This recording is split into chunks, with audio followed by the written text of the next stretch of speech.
Welcome to the Twins Flames Harmony for Inner Park.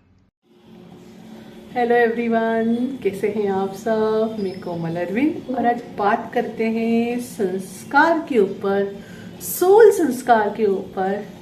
इसका क्या अर्थ होता है। जनरली आपने संस्कार का क्या अर्थ सुना है कि आपने आपके पेरेंट्स से कुछ सीख कर आए हो, है ना। यही कहते हैं ना लोगों ने मुझसे इतना ही सुना होगा। क्या इसका अर्थ यही है? नहीं, इसका बहुत डीपर मीनिंग होता है। जब हम किसी के संस्कार की बात कर रहे हैं तो उसके सोल संस्कार की बात कर रहे हैं। उसका अर्थ होता है इस बर्थ में बचपन से लेकर, बचपन से भी नहीं कहूंगी, जब आप अपने माँ के कोख में थे तब से लेकर आपने जो जो सीखा देखा, ओके, वह आपके अंदर इनबिल्ट हो जाता है, ठीक है।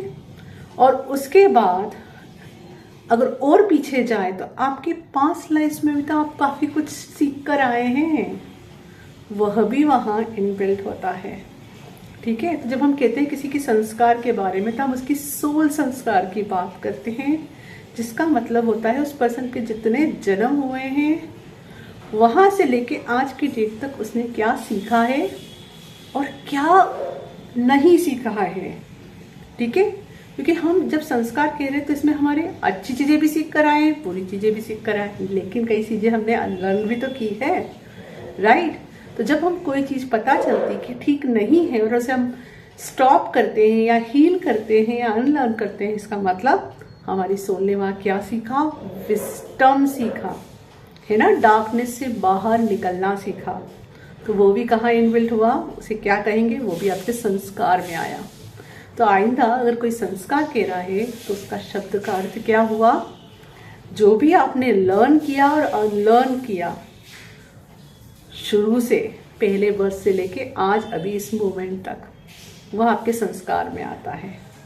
तो आपके ऊपर जो भी आपका बोलेंगे इनर ग्रोथ है, आपकी जो इनर ग्रोथ है, जो बाहर आउटर रियलिटी है, उस पर डिपेंड करती है, ओके। अगर आपके जो बिलीफ सिस्टम है, आपके कोई लिमिटेड बिलीफ्स हैं, है ना, तो ये सब कहाँ से आ रहे हैं, यही सीखने की वजह से आ रहे हैं, या इस लाइफ में या पास्ट लाइफ में, तो उसको भी हम संस्कार में कहते हैं। तो उनको हमें चेंज करना होता है, इसलिए हम कहते हैं कई बार संस्कार बदलने पड़ते हैं, है ना। तो कई चीज़ें जो सीखी है और जो हमारे सर्व नहीं करती उन्हें हमें चेंज करना पड़ता है और नए संस्कार बनाने पड़ते हैं। तो आई होप आपको संस्कार का सही अर्थ आज पता चल गया होगा। Thank you. हरिओम तत्सत। For watching my videos, please like and subscribe and share with others. And for my free and pet courses details, visit my website. Thank you for watching my videos. Please like and subscribe.